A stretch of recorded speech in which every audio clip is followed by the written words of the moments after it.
বিয়ে করতে আমার ভয় লাগতো। বিয়ে করতে ভয়? আচ্ছা। আর স্বপ্নের দোষ বেশি হতো, তখন স্যারের কাছে আসছিলাম, পরামর্শ চাইছিলাম। যারা বিয়ে করতে ভয় পায় তারা অবশ্যই ডাক্তারের পরামর্শ নিতে পারে, এখানে আসতে পারে, পরামর্শ করলে তারা একটা সমাধান পাইতে পারে। আসসালামু আলাইকুম। ওয়ালাইকুম আসসালাম রহমতুল্লাহ। আলামিন ভাই, দেশের বাড়ি কই? কি ব্রাহ্মণবাড়িয়া? ব্রাহ্মণবাড়িয়া। জি। আচ্ছা, সকালে নাস্তা করছেন? জি, নাস্তা করছি। কি সমস্যা নিয়ে এখানে প্রথমবার আসছিলেন? আমি আসছিলাম, বিয়ে করতে আমার ভয় লাগতো। বিয়ে করতে ভয়? আচ্ছা। আর স্বপ্নের দোষ বেশি হতো, তখন স্যারের কাছে আসছিলাম, পরামর্শ চাইছিলাম।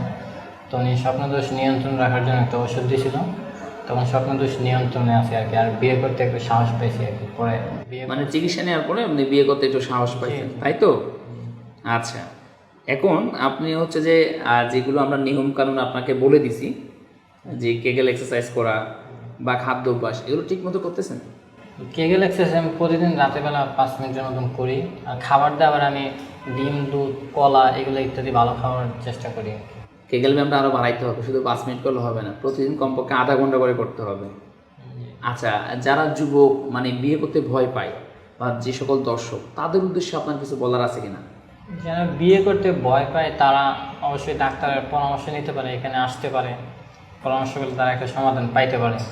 আচ্ছা আচ্ছা, প্রিয় দর্শক, এই আলামিন ভাই, সে বিয়ের আগে প্রচুর ভয় পাচ্ছিল যে বিয়ের পর কি হবে। পরবর্তী চিকিৎসা নেওয়ার পরে সে আলহামদুলিল্লাহ এখন বিয়ে করছে, তারা দাম্পত্য জীবন ভালোই কাটাচ্ছে। এই ভাইটার জন্য আপনারা সবাই দোয়া করবেন। সবাই ভালো থাকেন। আসসালামু আলাইকুম।